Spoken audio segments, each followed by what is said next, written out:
You're listening to The Accidental Exile, stories of cities, strangers and silence, and the people that we become when we leave too much behind.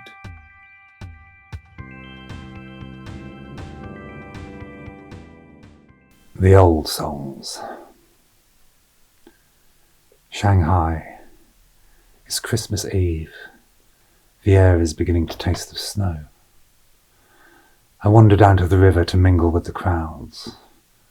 In spite of the breathless energy of this dynamic culture, I seem to sit frozen in time.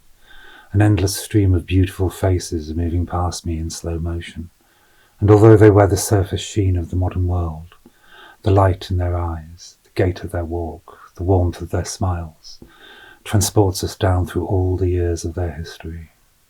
Only the surface changes, the depths are eternal.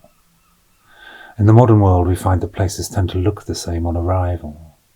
Then as time goes by, the veil of modernity slips away, and the echoes of the past reveal themselves to us. In every footstep and every sunset, glimpsed in between the crackling electricity of skyscrapers and the tangle of flyovers, we see eternity, resting silent, measuring endless seasons, long before we came and far beyond our time here. My world has become mythological now. There are strange coincidences and good fortune. My beloved umbrella was returned to me by a shop owner, which signified that people are aware of me. Previously, the guy in the shop was too busy staring at his phone, but now I have begun to exist. I've moved into a world where my internal state of being starts to affect the outside world. I hand my precious phone over to giggling shop assistants to manage my apps.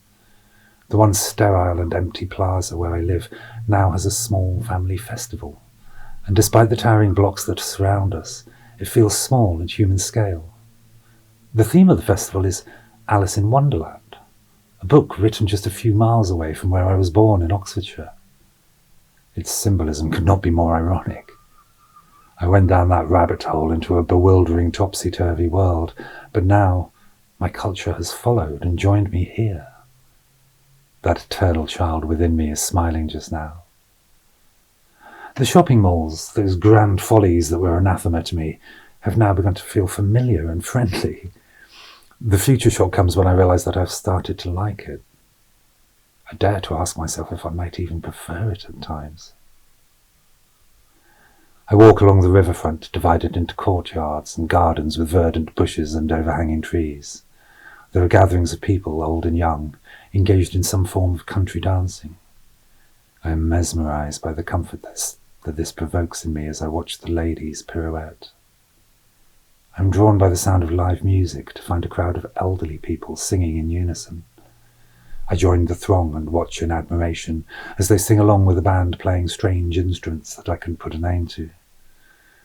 The songs themselves are rousing and seem to have a nationalistic pride to them. So fervent communist propaganda, I suspect. At one point, the band leader would signal a response from the crowd, who would all shout "Hi" in unison. So, on cue, I joined in. An elderly gentleman standing next to me, who looked about 70 but was probably 102, turned to me with a look of kindness and admiration in his eyes, and put his hand firmly on my shoulder, welcoming me into their world. For all I know, they could have been chanting "Death to the White Foreign Devils," which, given the nature of the songs and the age of the choir, was a distinct possibility. But it was a touching moment. I wondered, was he a farmer back in the day? One of the innocents desperately trying to gouge sustenance from the unforgiving earth to keep his family alive?